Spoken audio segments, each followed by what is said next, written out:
mise en place de la force internationale s'avère urgente au regard du manque de collaboration du Rwanda dans l'opération de retour au pays de ces sujets. Sonia Mugalo, qui a accompagné la DGM, nous en fait le récit.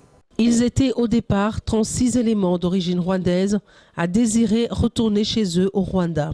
7 d'entre eux ex-FDLR et 29 ayant œuvré un temps au sein du M23. Ils ont fini par prendre la poudre d'escampette. Ces Rwandais, pour la plupart, n'ont pas désiré se retrouver dans ce mouvement rebelle. Ils ont été pris de force, affirment-ils, quasiment tous. En République démocratique du Congo, eux étaient là pour soit le commerce, l'élevage ou l'agriculture. Seulement, ils ont été dupés par les ténors du M23 qui ne leur avaient pas donné les vraies motivations de leur enrôlement dans ce mouvement et d'ailleurs, c'est en tenue civile qu'ils les recrutaient. Puis, ce samedi 14 juillet 2012, c'est un véritable scénario qui se vit à la frontière entre la RDC et le Rwanda. À la Grande Barrière, seuls 7 éléments reconnus par les autorités rwandaises comme FDLR ont été admis au Rwanda avec femmes et enfants.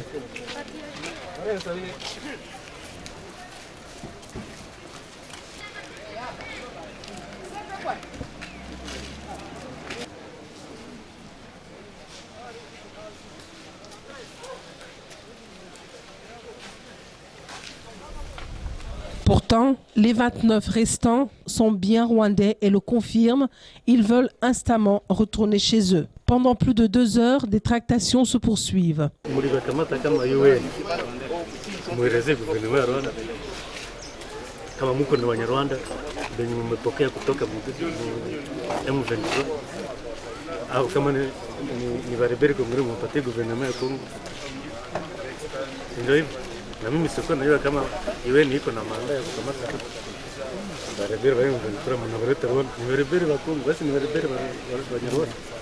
La MONUSCO ne veut pas les garder parce que ce ne sont pas des citoyens congolais.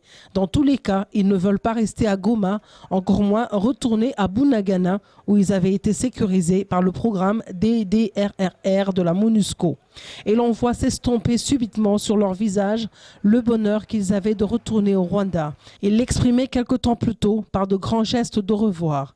Il faut dire qu'au préalable, en présence du directeur général de la Direction générale des migrations, François Béa Kassonga, de l'administrateur principal chargé du département de la sécurité intérieure de l'Agence nationale de renseignement l'ANR, Justin Katumbwe Bin Mutunsi, et du gouverneur du Nord Kivu, Julien Paluku Kaongia, ils avaient rempli toutes les formalités d'usage à la Direction générale des migrations.